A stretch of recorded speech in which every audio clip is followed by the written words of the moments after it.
Digital innovation is accelerating across all industries and markets as companies invest to differentiate themselves. However, this also increases a company's risk. The digital attack surface is much broader across endpoints, network edges, and the cloud. Data breaches and ransomware continue to increase in sophistication. With Fortinet, trust you are protected everywhere your people, devices, and data are. Fortinet offers broad visibility across the entire attack surface, an integrated platform to reduce management complexity, and automation for fast and efficient operations. Fortinet, making possible a digital world you can always trust.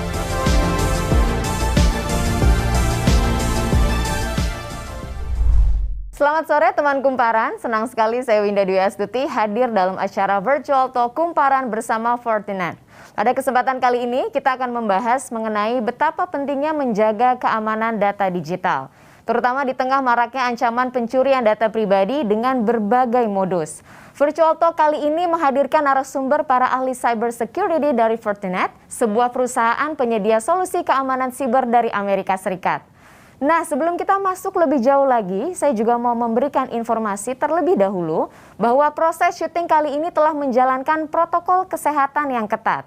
Sehingga semua kru yang bertugas dan narasumber yang hadir hari ini semuanya sudah diswab antigen dan hasilnya negatif dari COVID-19. Balik lagi ke Virtual Talk Kumparan bersama Fortinet hari ini, kita akan ngobrol mengenai awas ransomware, malware penyandera data berharga. Ransomware ini adalah salah satu modus kejahatan siber yang paling berbahaya. Dia bisa menyandera data berharga milik individu atau perusahaan untuk menghalangi akses pada suatu data atau sistem yang kita miliki. Hacker yang melakukan serangan ini akan meminta uang tebusan dengan iming-iming data berharga korban akan kembali bisa diakses lagi. Meskipun sebetulnya tidak ada jaminan bahwa data kita akan betul-betul kembali. Para pelaku kejahatan ransomware bukan perorangan atau grup kecil, melainkan suatu kelompok besar yang memiliki struktur tugas. Untuk itu, ancaman yang diberikan ransomware ini sangatlah serius. Jadi, sudah sepatutnya organisasi perusahaan hingga pemerintahan harus membuat keamanan berlapis untuk menjaga data. Apalagi kalau mereka menyediakan layanan publik yang terkait dengan data pribadi. Oleh karena itu, bersama saya hari ini sudah hadir dua ahli keamanan siber. Yang pertama adalah Pak Edwin Lim selaku Country Director dari Fortinet Indonesia. Kemudian ada Pak Kurniawan Darmanto selaku Head of Security Consultant dari Fortinet Indonesia.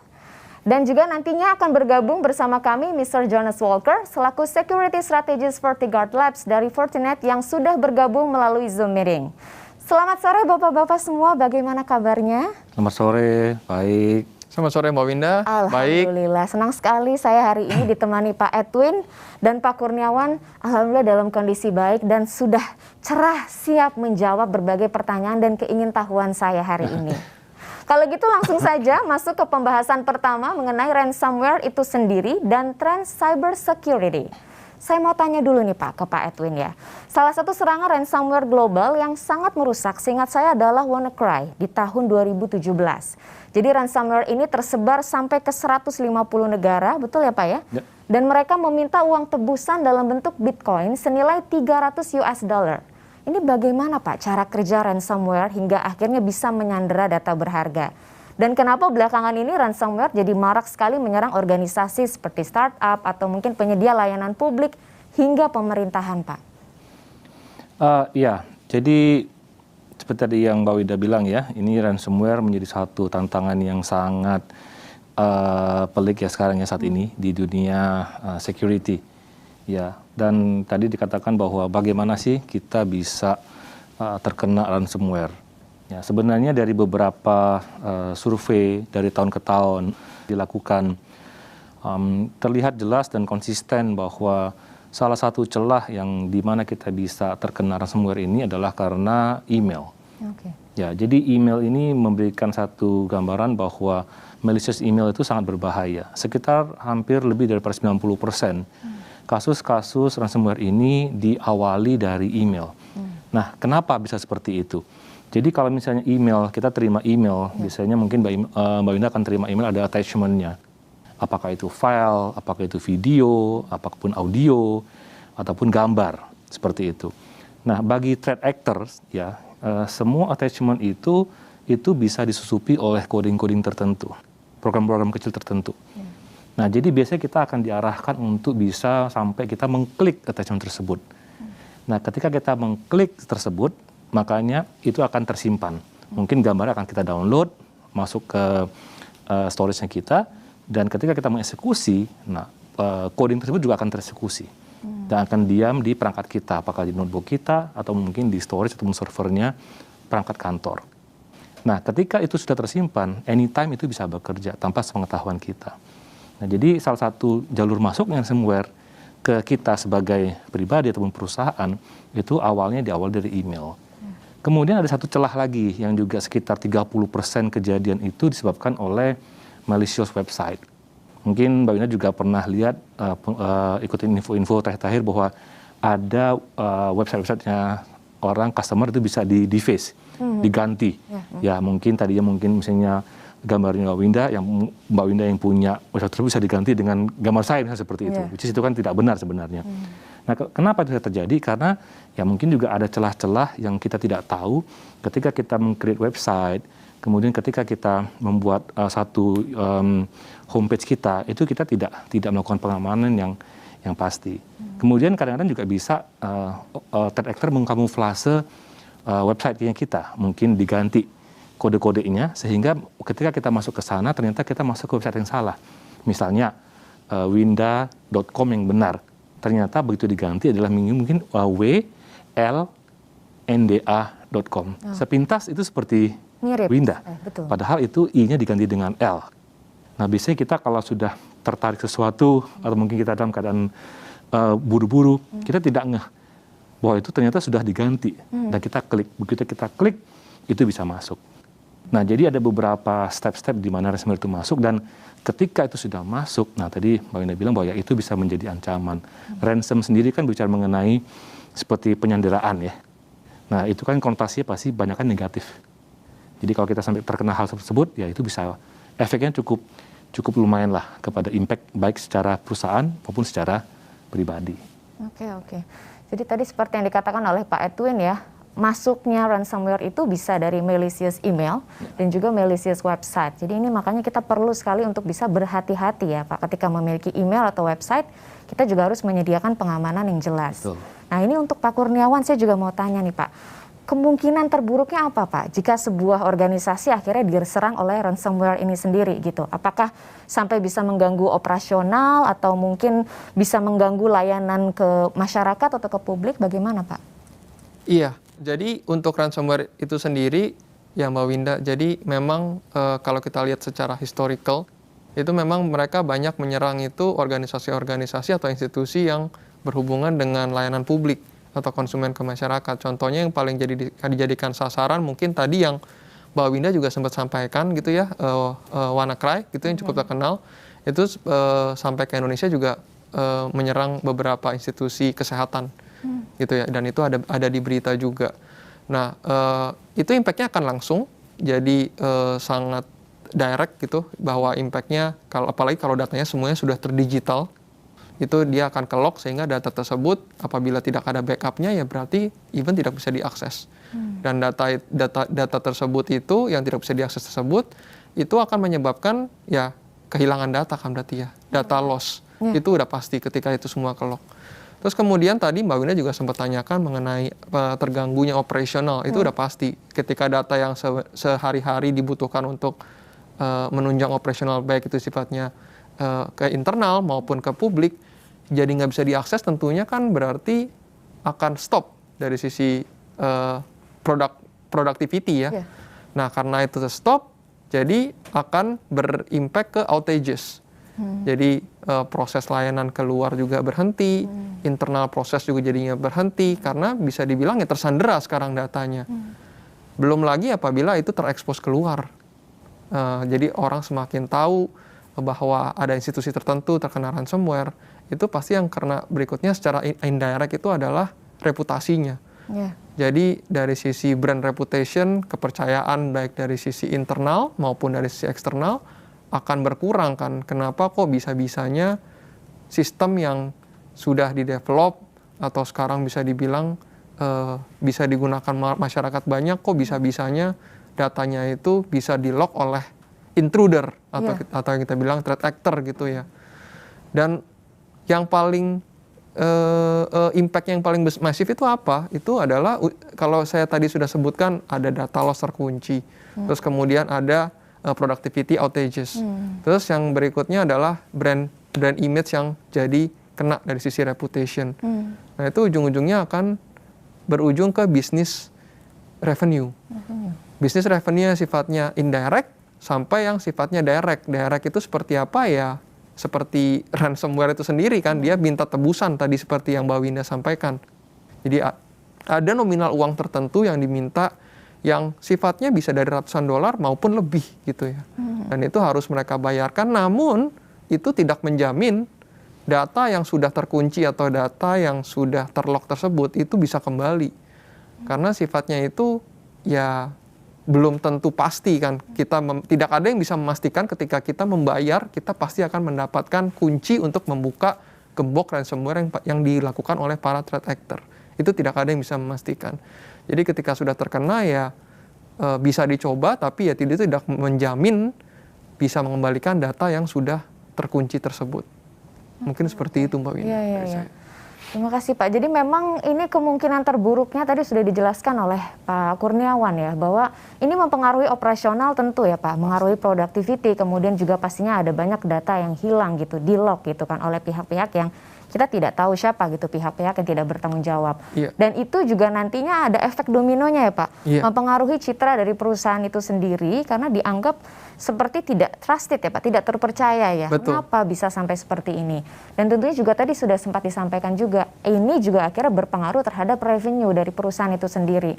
Bahkan ketika kita diminta tebusan, kita membayar belum tentu ya Pak, data itu bisa kembali lagi gitu. Betul. Saya juga jadi ingat nih Pak, tahun 2020 kan ada juga serangan ransomware Ryuk ya, yang sampai mengganggu fasilitas produksi industri gitu pada saat itu, termasuk industri di Amerika Serikat. Nah kalau gitu ya Pak Kurniawan ya, sebetulnya apa sih yang bisa dilakukan perusahaan atau pemerintahan ketika data pentingnya ini sudah terlanjur terkunci oleh ransomware itu? Oke, mungkin sebelum saya jelaskan apa yang bisa dilakukan, mungkin saya ingin cerita sedikit gitu ya, kenapa ransomware ini marak dan seperti apa perkembangannya gitu ya. Jadi Ryuk sendiri ini sebenarnya bukan ransomware baru. Jadi Ryuk sendiri ini adalah ransomware yang sebenarnya evolusi dari ransomware sebelumnya. Jadi ransomware sebelumnya itu muncul di tahun 2018, di mana dulu dikenal dengan nama Hermes. Jadi dari Hermes, terus kemudian codingnya itu kemudian dipublish di Darknet, gitu ya, Darknet Forum. Kemudian dari situ diimprove dan kemudian jadilah Ryuk ransomware ini. Nah, Ryuk ransomware ini banyak dipakai oleh organisasi yang dikenal dengan nama Wizard Spider atau Grim Spider. Nah, bagaimana cara dia menyebarkan dengan cepat? Jadi dia ini sebenarnya bukan, tadi mungkin Mbak Winda sudah sampaikan gitu ya, bahwa ini merupakan suatu organisasi yang besar gitu ya, yang saling bekerja sama, dan itu benar. Jadi bagaimana dia bisa cepat men-spread out ini ransomware, itu adalah karena dia menumpang Trojan yang sebenarnya lebih lama lagi sudah menyebar di mana-mana. Trojannya itu disebut dengan nama Trickbot. Nah, Trickbot itu udah jauh terkenal. Itu Trojan yang advance, yang bisa dibilang penyebarannya di dunia sudah banyak sekali. Nah, bagaimana dia menyebar? Jadi si Wizard Spider ini dia bekerja sama dengan grup yang menyebarkan Trickbot Trojan tersebut, sehingga kode-kode yang tadi disampaikan Pak Edwin ya, bisa disusupin itu diupdate di Trojan tersebut, Trojan Trickbot itu. Jadi ketika sudah diupdate, di dalam codingnya itu ada ransomware si Ryuk ini. Dan itulah yang membuat penyebarannya semakin cepat, dan as of now, itu sebenarnya ketika dia sudah terkena Ryuk, itu nggak ada obatnya. Dalam artian, mau cari di media online, mau cari di dark web, mau cari dimanapun, itu nggak ada untuk membuka file yang sudah terkunci dengan Ryuk ransomware tersebut. Jadi sudah bisa dibilang bahwa ketika terjadi serangan dan itu sudah dikonfirm bahwa itu kena Ryuk ransomware, ya berarti ya bisa dibilang ya salah satunya hanya dengan melakukan penebusan. penebusan ransom, tapi itu pun tidak menjamin akan dikasih juga kuncinya gitu ya. Walaupun ada informasi yang menyatakan juga di underground forum juga, walaupun sudah dapat kuncinya, katanya itu juga belum tentu bisa karena encryption-nya ini sangat canggih, sehingga kalau seandainya dipaksa dibuka pun, itu akan membuat file tersebut korup.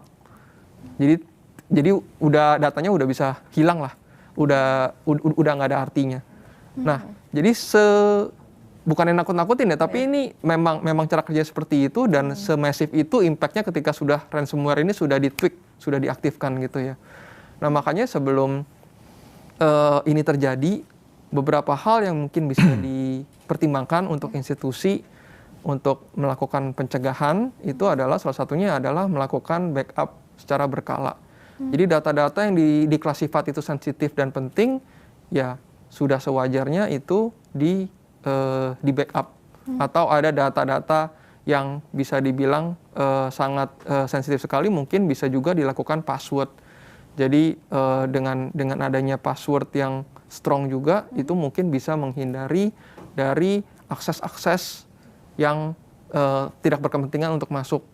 Kemudian hal lain yang bisa dipertimbangkan juga untuk melakukan pencegahan adalah biasa kan semua ini kan sistem pasti ada lebih dari satu ya, Mbak Winda. Nah, sistem-sistem penunjang ini baik itu sistem yang berhubungan dengan jaringan maupun sistem yang berhubungan dengan security harus dilakukan update secara berkala sehingga menghindari terjadinya celah vulnerability untuk threat actor masuk dan melakukan penyebaran yang lebih masif di environment institusi atau organisasi tersebut. Oke. Mungkin itu beberapa poin yang mungkin bisa jadi pertimbangan ya untuk institusi yang belum terkena atau melakukan prevention sebelum terjadinya data yang sudah di-lock tersebut. Baik. Berarti sebetulnya kuncinya dua ya Pak ya, backup secara berkala dan update secara berkala ya sebetulnya. Oke, terima kasih Pak pemaparannya. Sekarang saya mau beralih ke Pak Edwin ya Pak.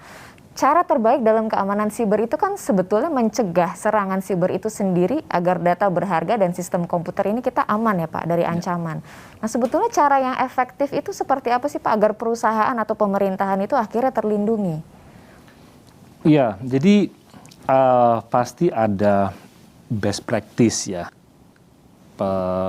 yang kita lakukan dan kita sarankan kepada customer kita ataupun juga kepada individu ya. Beberapa praktis tersebut adalah bahwa pertama kita juga harus mengetahui risikonya apa. Jadi kalau misalnya kita memikirkan bahwa kalau misalnya amit-amit suatu hari perusahaan kita terkena serangan atau kita pribadi terkena serangan, kira-kira risikonya apa yang bakal bisa muncul? Tadi seperti Pak Kurniawan bilang kan, ada mungkin kalau dari perusahaan mungkin reputations, data loss, kemudian business outage seperti itu. Nah, kita harus tahu risknya. Karena begitu kita tahu risknya dan kita mempunyai rencana gitu kan, kita bisa membuat step-step. Karena tadi juga kita tidak hanya bicara mengenai preventions, tapi kita juga berbicara bahwa kalau memang kita amit-amit terkena, apa yang kita lakukan? Jadi mungkin backup salah satunya. Atau mungkin kita mempunyai satu isolasi terhadap satu sistem. Kita mungkin mempunyai multiple level of server atau application seperti itu. Sehingga kalau satu kena, tidak merambat ke semuanya. Nah kemudian juga kita harus tahu bahwa bagaimana cara kita untuk men-stop, memberhentikan threat-threat yang kita sudah tahu. Nah kalau misalnya customer kita ataupun kita secara pribadi menggunakan tools-tools, aplikasi ataupun software yang terupdate, biasanya itu sudah mencakup bagaimana memprevent threat-threat yang sudah ada di pasaran, yang sudah ketahuan. Ya jangan sampai yang sudah ketahuan pun kita tidak bisa memberhentikannya. Itu perspektifnya. Kemudian adalah bahwa kita juga harus mempunyai kemampuan untuk bisa mendeteksi adanya threat baru. Nah, itu menurut saya most likely tidak bisa kita lakukan dengan sendiri. Jadi pasti harus ada kolaborasi ya antara misalnya customer dengan penyedia solusi. Ya, customer dengan pemberi solusi atau jasa untuk bisa melakukan assessment, bisa untuk melakukan bagaimana mendapatkan info-info yang terupdate. Ya, jadi info-info yang benar-benar kita bilang apa ya, up to date lah. Ya, jadi kalau misalnya ada thread baru, kita udah ketahuan. Nah, itu biasanya kita harus meng-subscribe. Ya, seperti kalau misalnya media-media ada newsletter seperti itu ya, ada mungkin ada breaking news seperti itu kan, bisa kita alert. Nah, ini sama. Jadi begitu kita subscribe kepada satu penyedia solusi seperti ini, mereka akan memberikan informasi, ini ada thread baru. Ya, tolong ini dikasih upgrade, dikasih patch seperti itu. Nah, itu kita harus tahu. Kemudian kita harus tetap mempersiapkan diri terhadap yang kemungkinan terburuk. Unexpected thing itu kita harus siap.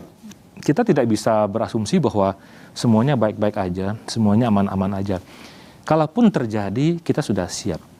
Daripada ketika terjadi, kita nggak siap, wah itu lebih repot lagi.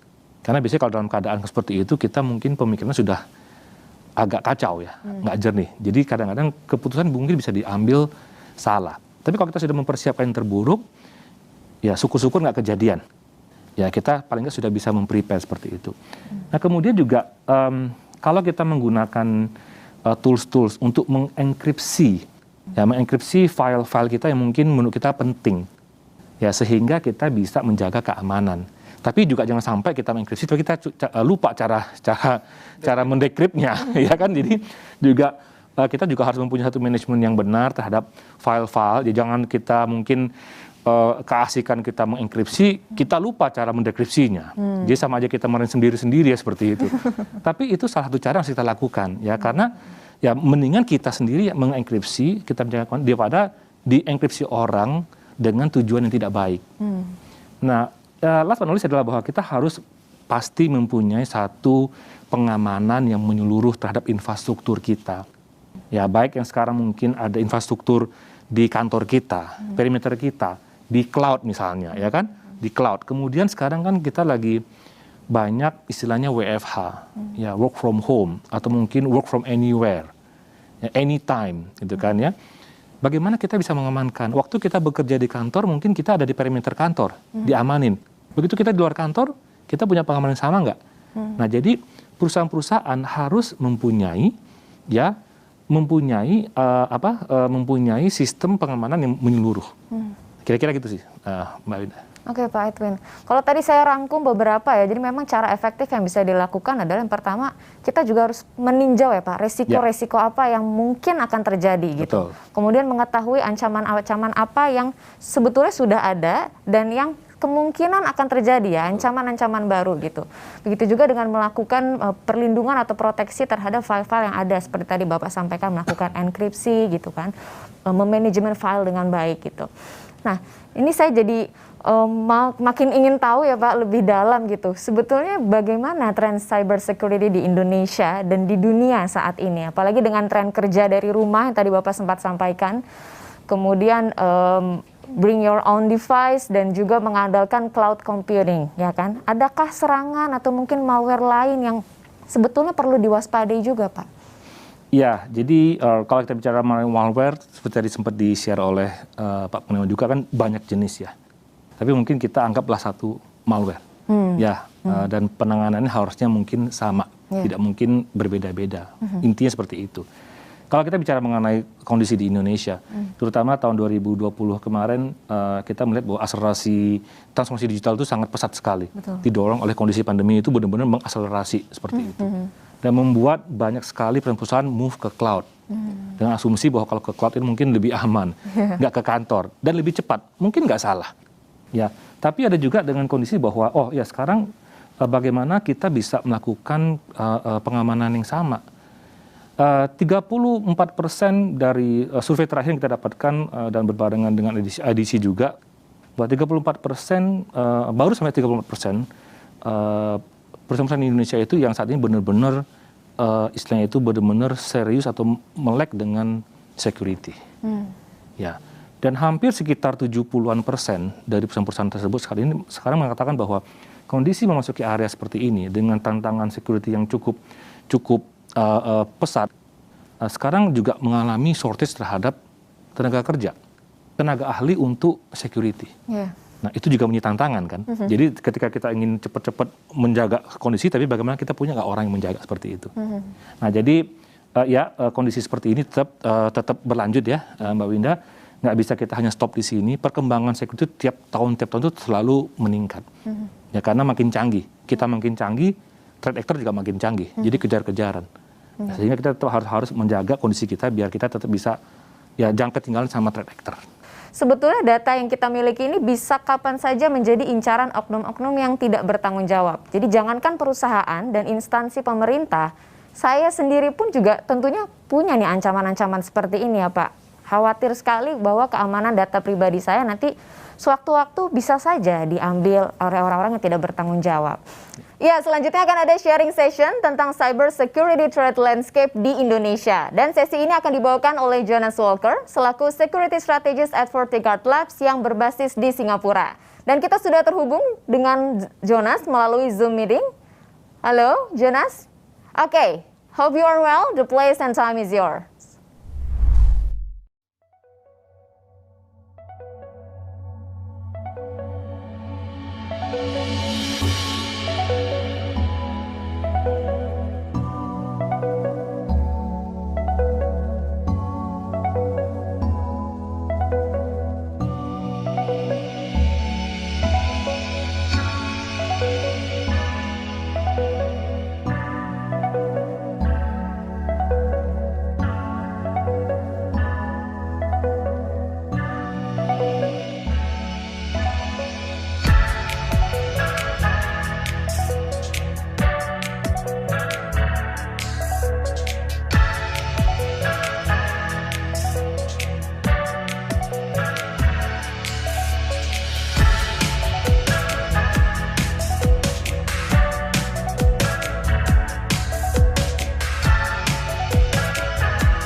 Good afternoon, Winda and fellow Themba Kumparan.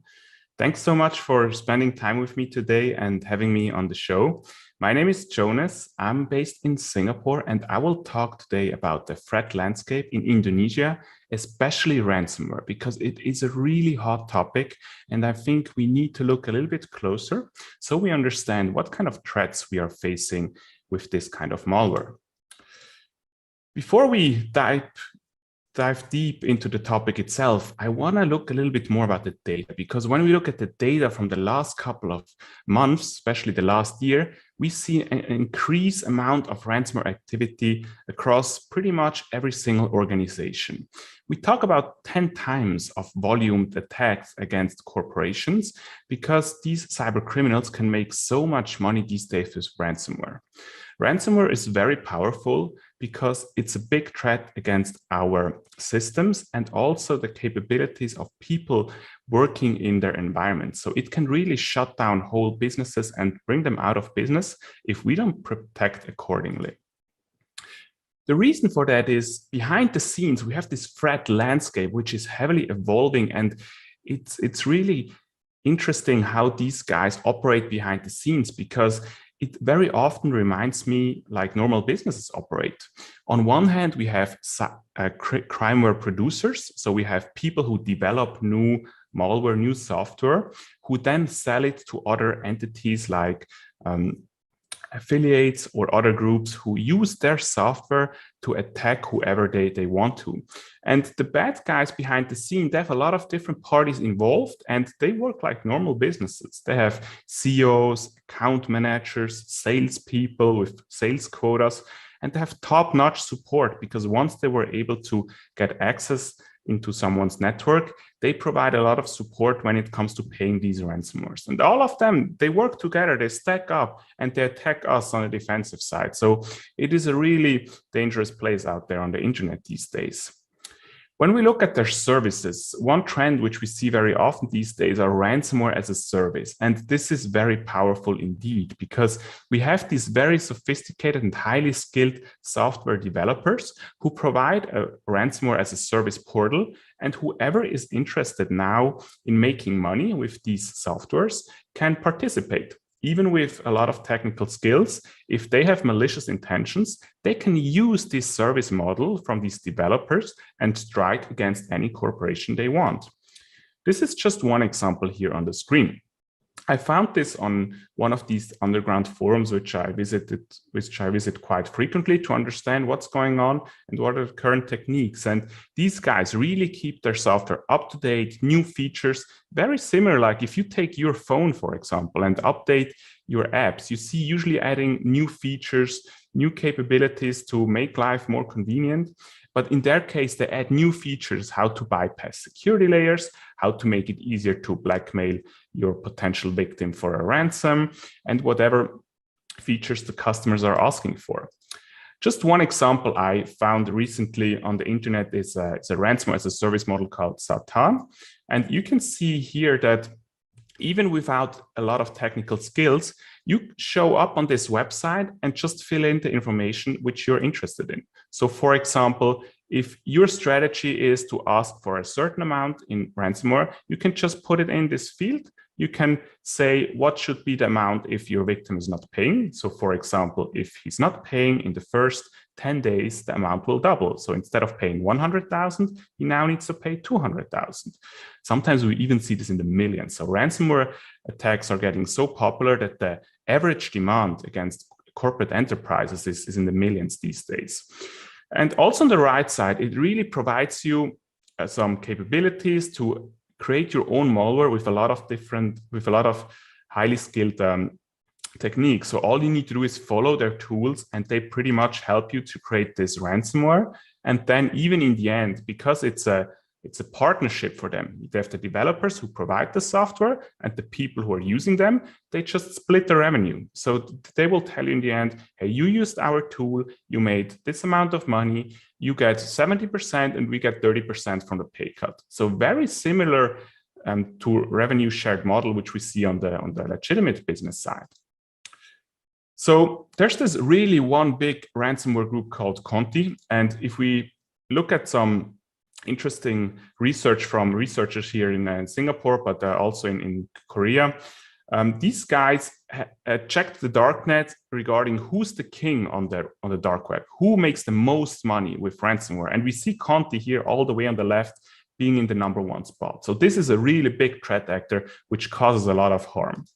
And there was an employee or a developer, we don't really know in detail, who leaked their ransomware playbooks. So I was able to find it on these underground forums, and I had a look about what kind of information are they providing to their clients and how do these guys actually operate behind the scenes.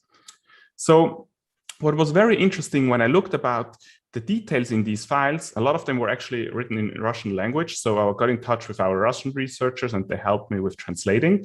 But they really advise their clients who then go against us and try to attack us that whenever they have access to a network, the first thing they recommend to do is get more visibility inside someone's network. Try to understand what are the interesting files, the sensitive data, which might be interesting for the customer, so you can exfiltrate it and then blackmail them.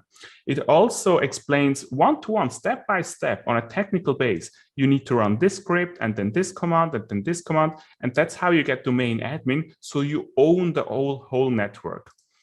Also, when I had a look about the privilege escalation, which is another fancy term for getting more privileges on a system. Because if you think about it, whenever a new computer is hacked in a network, usually they don't have administrator privileges. So what they want to do is they want to get the maximum amount of privileges as possible, and they use existing vulnerabilities to achieve so. And the story here, the takeaway here is that when I had a look about their current techniques and tactics and procedures, they were leveraging new vulnerabilities from 2021, a little bit older ones from 2020, but even they are very successful with vulnerabilities back from 2017. You see the Eternal Blue one. This was the famous vulnerability which was used during the WannaCry period in 2017. And what is this telling us? This tells us that these threat actors, one of the most successful ones these days, are still leveraging very old vulnerabilities. And they wouldn't include it in here, and they wouldn't waste time with this vulnerability if it wasn't successful in their victim environments. So this really shows that a lot of networks these days are unfortunately still outdated when it comes to patching, because these threat actors are able to leverage these old vulnerabilities to escalate their privileges, and then with additional privileges, they can run whatever command they want. They also provide a lot of information about how to disable antivirus solutions. Often they rely on public GitHub websites and pretty much use tools which others provide. So it's not always very sophisticated tools which they only keep for themselves. They use public information. And also when we look at techniques and procedures, whenever they have access to someone's network, they try to use as much as possible as it's already pre-installed in their environments, because they want to stay under the radar. The last thing they want is someone to detect them. So what they do is they understand, okay, we have access to this computer and there's this kind of software already installed. How can we use that software now to achieve our mission's goal? And the mission's goal usually is to get more access inside the network and then stealing the files, encrypting all the data, and once the whole data is encrypted, they will blackmail you and will tell you, hey, if you want your data back, you need to pay us. And very often they use off-the-shelf tools to gather credentials, to keep persistence, because the last thing they want is to lose connectivity into someone's network. So they put a lot of these backdoors in place, so whatever happens, they will still have access to your network. And then last but not least, they go after the data, because they know that we on the defensive side, we adapt against their current techniques as well. So we always recommend having backups. So what they do is the first thing, they want to find out where are the backups, because if they can delete the backups, we cannot rely on them. So for them, it's always being one step ahead of the curve. I hope this didn't happen to any one of you, but I want to give you a little bit of more insight what is actually happening during ransomware attacks, because this is an example which I was able to find in one of these chat groups between the victim and the ransomware group. The ransomware group here is represented as the support team, because these companies were capable of encrypting someone's network, and they included some screenshots here below to prove, hey, we have access to your network, this is the data we stole. And now they start negotiating. First, the support, which is the threat actor here on the right side, is telling the victim on the left side, hey, this amount of data which we stole, the amount of computer we encrypted, this has a market value to us. So they really treat this as a normal business. For them, it's that amount of computer, that amount of countries involved. We think that's worth $10 million. Please pay it in cryptocurrencies, and we will delete all the data again and give you back your data, give you the encryption keys, etc. The victim on the left side, he's starting to negotiate. He's like, hey, 10 million is a lot of money, and you promised me a special price if I get in touch with you quickly. And then the one who is in power here, who has a lot of leverage, will remind him, hey, you rather want to pay the amount of money because it's still cheaper than paying the lawsuits, your reputation loss, your customers going to other competitors of yours. So you really want to consider paying the price, because otherwise you might go out of business. And the victim is telling, hey, I'm going out of business anyway if you ask for that much money, because I can simply not afford to pay so much money. So it's really like in the normal world when it comes to sales tactics. It's about negotiation, and some people want to get a better price. And sooner than later, they find an agreement, and the threat actor is actually telling them afterwards, hey, these are some recommendations which we think you should do, so you will not be attacked again with the same vulnerability. So, and this is unfortunately the things which we are telling for many, many years. It's patch your systems, update the passwords, use unique passwords, use endpoint detect technologies, have people trained who actually know how to maintain all these technologies, so you can protect accordingly against these kind of attacks. And then last but not least, even though one party was blackmailing the others, they're thanking each other for the sales and move on with their own lives. So it really shows that the ransomware business these days, it's highly sophisticated. It's about making a lot of money, and these threat actors are super successful doing so. So I do have some recommendations. What to do when you face an attack. First of all, this is probably the hardest one, but you please don't panic, because whatever decision you make while you're heavily invested emotionally is probably not the best decision you can make. I always recommend having a plan in advance. So for example, think about these scenarios in advance. What will you do when you will ever face a ransomware attack in the next couple of weeks, months, or years? So being prepared with a plan, with a tabletop exercise, can release a lot of stress during these situations.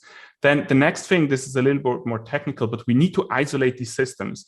It's similar like the coronavirus. If we find someone who's infected with a virus, we want to put him in quarantine. We want to split him from the rest of our environment so the virus cannot spread across our network. The next thing is gathering more information about the ransomware variant. Similar again, as we do with the coronavirus. It's all about what kind of variant is trending, what kind of security layers do we need to protect against it. Sometimes it's also interesting to understand what kind of initial access do they had, because if we know how they got in, we can fix it, because this is one of the most crucial parts, because if you don't fix the vulnerability, they will do it again in the near future. Then last but not least, it's about understanding what kind of data was exfiltrated, what kind of information did they stole, and we need to involve public relations, the legal teams, so everyone is involved, so we have a common strategy and can decide how to move on from here. Last but not least, a post-incident review is crucial, because we need to understand, how did all of this happen? How can we prepare accordingly so it won't happen again in the near future? That was actually it for today. I hand back over to Jakarta, and I thank you all again, Winda and fellow Teman Kumparan, for joining me today, and I hope it was insightful and you had some key takeaways regarding the ransomware landscape in Indonesia. Have a wonderful day and see you soon. Perfect. Thank you so much, Mr. Jones Walkers, for the presentation and for making the time to be here. We'll see you again and have a good day. Setelah dijelaskan oleh Jonas, saya jadi semakin mengerti bahwa ancaman ini sangatlah berbahaya, apalagi kalau penjahatnya bekerja secara terorganisir, seperti yang tadi dijelaskan oleh Jonas ya. Kalau misal tadi kita dengarkan ya Pak, rupanya ini jadi memunculkan paradigma baru bahwa ternyata kelompok hacker ini sampai punya tim marketing sendiri, tim support sendiri, jadi untuk melancarkan serangannya ke target-target yang sudah ditentukan sebelumnya. Nah, Jonas ini juga tadi menyarankan untuk jangan panik, karena di saat kita panik, maka kita akan cenderung mengambil keputusan yang salah. Nah, Pak Edwin dan Pak Kurniawan, saya juga mau tanya nih, menanyakan lebih detail khususnya. Sebetulnya apa yang bisa kita siapkan dan apa yang harus kita lakukan saat kita sudah menjadi korban serangan itu? Oke, ya makasih Mbak Winda. Tadi dikatakan bahwa terorganisasi, terorganisir. Nah, itu adalah satu konsep sekarang di mana namanya ransomware as a services. Ya, di mana itu sudah menjadi satu bisnis. Ya, jadi threat actor tidak berjalan sendiri. Mereka bisa bergabung dengan ransomware as a services ini untuk bisa memperluas ya dan memperbesar jangkauan mereka untuk bisa masuk ke area-area yang mereka ingin coba penetrasi seperti itu. Tadi dikatakan bahwa Jonas tadi mengatakan benar sekali, don't panic ya. Itu salah satu hal yang kita harus hadapi ketika kita menghadapi masalah seperti ini. Tapi don't panic bukan the only one. Ya, kita harus punya rencana juga gitu loh. Makanya kita harus mempunyai rencana di awal, gimana kalau kita sekarang terjadi serangan. Ya, kalau kita tidak punya rencana, pasti kita akan kelabakan bagaimana menghandle masalah tersebut. Nah, kemudian juga dikatakan bahwa ya kalau kita sudah terkena serangan, kita harus tahu bahwa bagaimana kita mengisolasi sistemnya kita.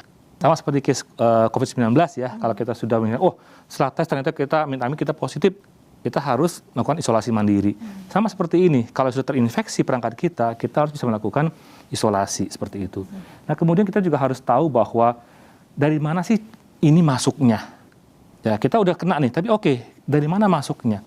Sehingga kita bisa melakukan pencegahan untuk kemudian hari juga, untuk menutup lubang-lubang tersebut, biar tidak masuk lagi di kemudian hari. Nah, kemudian juga dikatakan bahwa kalau kita misalnya terkena serangan, kita tahu nggak data informasi apa yang diambil, apa yang hilang. Nah, apakah kita perlu bekerjasama dengan PR kantor, dengan legal kantor untuk mempersiapkan, misalnya amit-amit ada data yang keluar. Kita kan harus bisa mempersiapkan diri bagaimana untuk mengantisipasi ini dan bisa memberikan informasi jawaban kepada publik ataupun kepada regulator misalnya seperti itu. Nah, kemudian juga last but not least adalah bahwa kita harus mempunyai satu post incident review. harus review nih. Ya, jangan sampai nanti hal ini terjadi lagi. Kira-kira gitu sih dari tanggapan saya untuk yang tadi Jonas katakan. Ya, oke. Kalau Pak Kurniawan bagaimana, Pak? Ya, kalau dari sisi saya sendiri sih mungkin sebelum ke tindakan apa yang kita lakukan ya mungkin beberapa poin yang saya mau highlight karena relevan dengan pernyataan saya sebelumnya juga gitu ya. Jadi yang pertama itu ransomware itu kan makin banyak nih. Kan tadi Mbak Winda juga sebutkan gitu ya, makin banyak dan makin jadi big news gitu ya. Ya karena memang bisa dilihat sendiri dari yang apa yang sudah disampaikan ke Jonas, kalau dulu itu mungkin ransomware itu hanya targeted ke sektor industri tertentu, sekarang itu mereka tidak pandang bulu. Any vertical industry itu bisa jadi target, apalagi di era pandemik saat ini yang semuanya sudah going digital. Itu satu. Terus kemudian yang kedua, tadi juga disebutkan oleh Pak Edwin mengenai ransomware service. Nah, detailnya cara kerja seperti apa? Tadi Jonas sudah sebutkan, yang di sini yang saya mau highlight itu adalah yang tadi relevan dengan bagaimana Ryuk ransomware itu bisa menyebar dengan cepat. Atau even sekarang sudah dievolusi lagi, Ryuk itu sekarang jadi Diavol ransomware. Itu semua sebenarnya ada evolusinya dan relevan cara kerjanya mirip-mirip gitu ya. Nah itu kenapa? Karena di underground forum atau di darknet itu mereka jadi apa ya? Mereka saling bertukar informasi dan merencanakan serangan yang terorganisir. Jadi contohnya saya misalnya yang punya akses ke lingkungan organisasi A gitu ya, saya lempar ke forum. Kira-kira ada nggak yang punya ransomware tool yang mumpuni, yang nggak bisa di-decrypt gitu ya, dan nanti kita bisa split revenue-nya. Nanti misalnya Mbak Winda yang sebagai yang punya ransomware tool-nya, Mbak Winda respon ke saya, oh saya punya ini tool-nya. Nanti kita kerjasama, begitu nanti organisasi tersebut kena lock, nanti keuntungannya kita bagi 2. Revenue, jadi even sampai mereka melakukan profit sharing seperti itu, makanya mereka punya infrastruktur yang tadi Mbak Winda bilang, mereka even punya tim support untuk merespon itu semua gitu ya. Nah, untuk hal yang dilakukan tadi mungkin Pak Edwin sudah singgung semua gitu ya. Cuman yang saya mau highlight di sini adalah yang pasti satu, ketika terkena ransomware dan sudah impact itu kita harus benar-benar mengisolate yang sudah terkena tersebut. Jadi sistem-sistem yang terkena tersebut tuh harus kita offline-kan dari network. Itu cara yang paling ampuh untuk menghindari collateral movement. Jadi penyebaran yang semakin banyak di device-device yang lain. Terus kemudian yang kedua adalah memastikan sistem-sistem yang ada itu up to date. Jadi kalau bisa diupdate, kalau yang memang sudah lama-lama itu diupdate. Yang terakhir itu adalah bagaimana kita melakukan, tadi mungkin Pak Edwin juga sudah sampaikan, yaitu namanya post-infection review dengan tools yang tepat. Memastikan bahwa di surrounding sistem yang tadinya berhubungan dengan device yang terkena ransomware tersebut, itu tidak ada footprint, baik itu bot maupun trojan atau malware di sistem surrounding tersebut. Itu harus segera dilakukan, tentunya semuanya itu seperti yang Pak Edwin bilang tadi ya, semuanya harus sudah ada plan-nya, karena kalau nggak ada plan-nya, panik dan they don't know what to do. Gitu sih Mbak Winda kalau dari saya. Oke, tadi Pak Edwin dan Pak Kurniawan sudah menjelaskan soal bagaimana hal-hal yang bisa kita lakukan saat menjadi korban dari serangan ransomware itu. Nah, selanjutnya saya juga jadi mau lebih tahu lagi ya Pak ya, langkah pencegahan seperti apa yang bisa kita lakukan hingga solusinya seperti apa agar kita semua ini bisa terlindungi dari segala bentuk kejahatan siber. Nah, pertanyaan selanjutnya ini bisa dijawab oleh Pak Kurniawan dan tentunya oleh Pak Edwin juga. Sebagai penyedia solusi keamanan siber yang terdepan, maka solusi seperti apa yang ditawarkan oleh Fortinet untuk menghadapi ancaman kejahatan siber yang semakin bervariasi ini, Pak? Silakan boleh dari Pak Edwin. Ya, baik Mbak Winda. Jadi dari Fortinet sendiri kita punya satu fundamental, basis. Ya, dari semua solusi Fortinet kita mengatakan dengan satu nama Fortinet Security Fabrics. Fabrics itu menggambarkan anyaman-anyaman. Ya, jadi anyaman-anyaman pasti merajut ya. Kita begitu banyak faktor, dengan sentralnya adalah di OS-nya kita, kemudian kita mempunyai pengamanan di cloud, ya, kemudian di solusi-solusi seperti SD-WAN, seperti Zero Trust Network, kemudian banyak lagi seperti itu. Bagaimana kita bisa merajut ini semuanya? Nah, otomatis kita mempunyai satu solusi yang sangat luas, yang broad, ya, lebar. Karena sekarang threat actor pun juga masuk bisa dengan segala cara. Otomatis itu memperluas permukaan di mana area bisa dicoba akses oleh threat actors. Nah, kita harus juga mempunyai satu solusi yang mengamankan semua area yang cukup luas. Jadi kita mulai dengan pengaman solusi yang luas, broad. Kemudian setelah broad harus terintegrasi kan. Kalau kita begitu banyak solusi, tapi masing-masing tidak bisa terintegrasi, itu akan chaos nanti. Ya, bukan malah mengamankan, malah membuat runyam seperti itu. Jadi kita mempunyai solusi yang cukup luas dan yang pasti terintegrasi satu sama lainnya. Nah, ketika luas dan terintegrasi, yang paling penting apa? Harus terotomatisasi, automated, nggak bisa manual. Ya, nggak bisa silo-silo. Kalau kita sudah begitu luas, kita masih mempunyai manual management, kita tidak bisa melihat semua perangkat-perangkat kita dalam satu panel yang bisa kita monitor, itu akan menjadi rumit juga. Ya, jadi kita menerapkan 3 fundamental ini ke semua solusi kita, yaitu broad solution yang luas, terintegrasi, integrated, dan juga terotomatisasi, automated. Nah, kira-kira nanti detail-detailnya apa ini, ya apa aja solusi, karena kita punya banyak sekali, kita mungkin tidak bisa menjelaskan semuanya. Ada beberapa nanti akan dijelaskan oleh Pak Kurniawan, kira-kira berhubungan dengan ransomware ini apa aja solusi-solusi kita.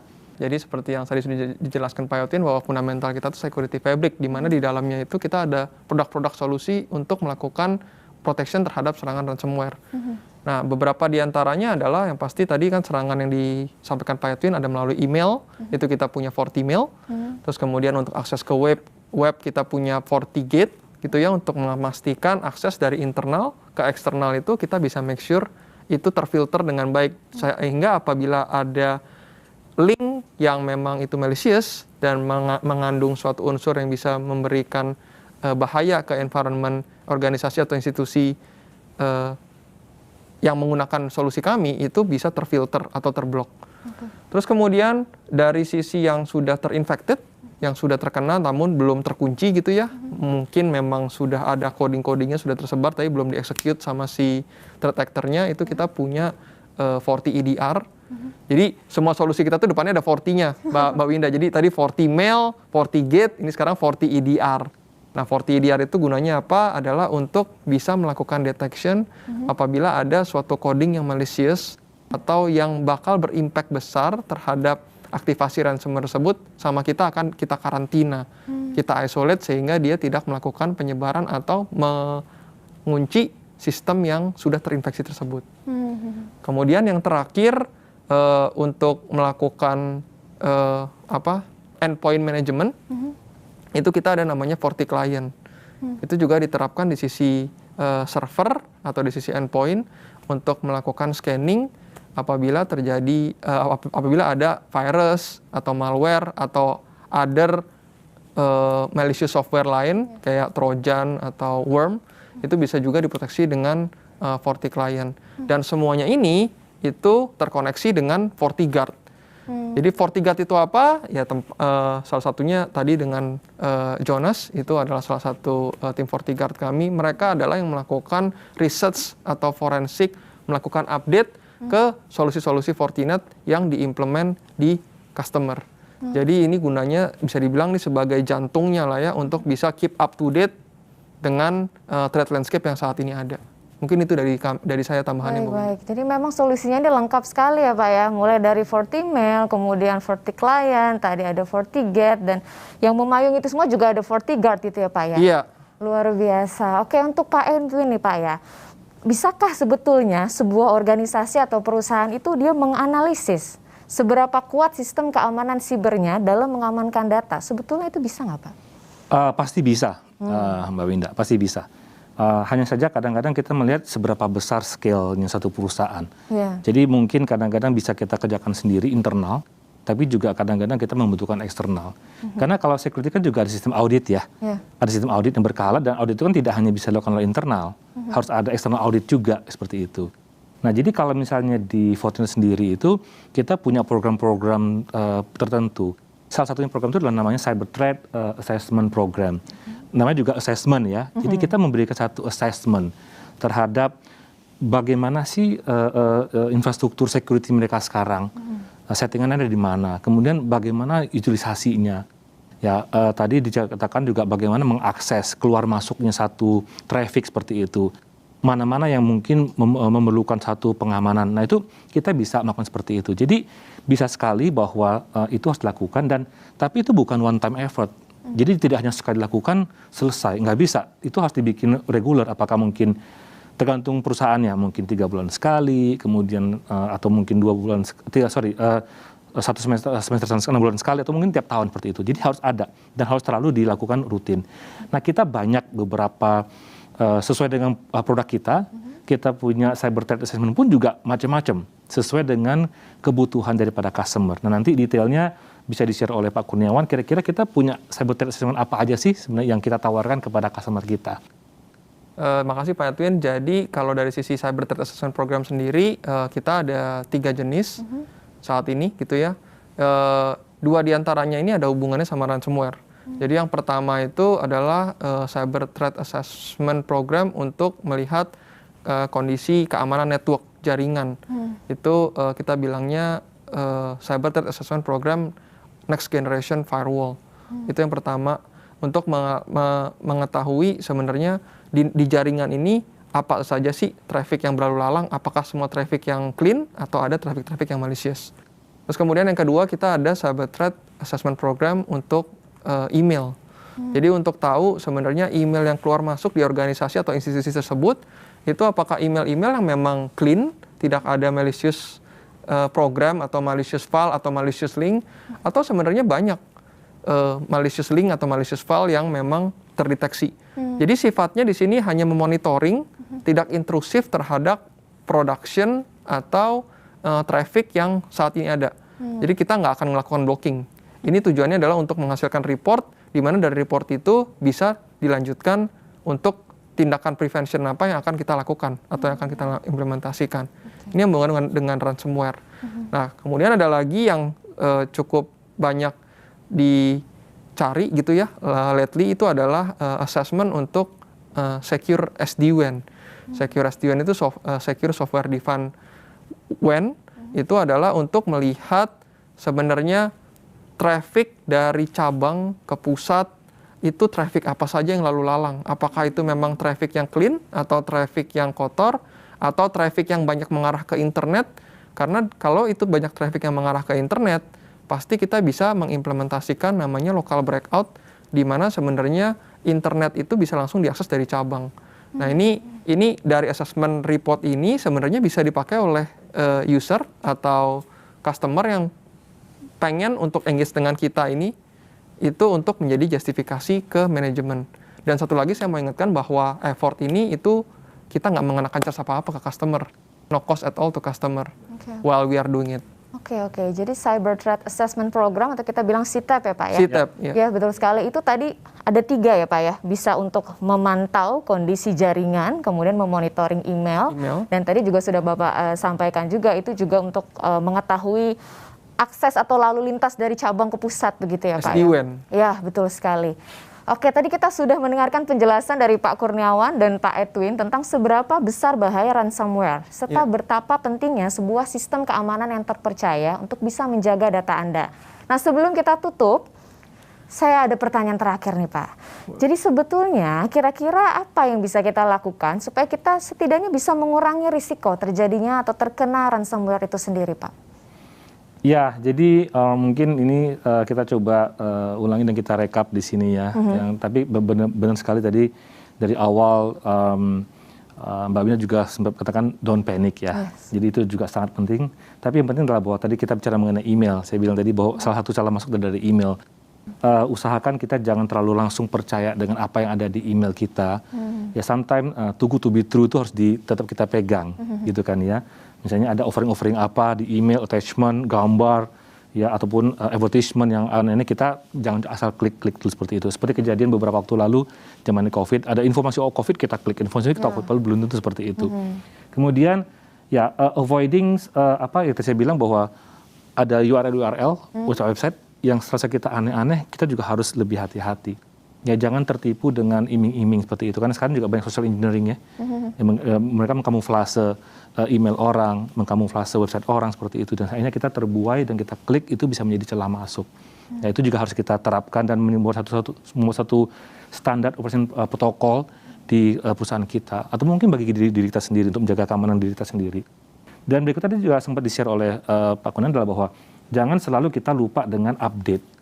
Ya, update operating system, ada sistem kita, update software kita, update aplikasi kita. Karena setiap update itu ada maksudnya.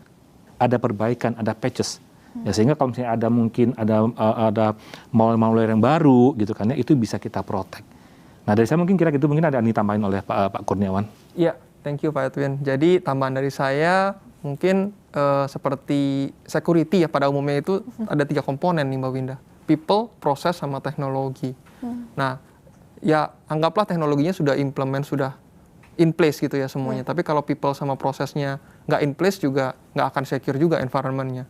So beberapa dari yang tadi sudah disampaikan Pak Edwin, ya tambahan dari saya adalah yang pertama adalah bagaimana melakukan praktis untuk bisa lebih berhati-hati ketika mengakses sesuatu yang sifatnya online atau mencolok USB atau time drive itu dari unknown device ke corporate network atau ke corporate device.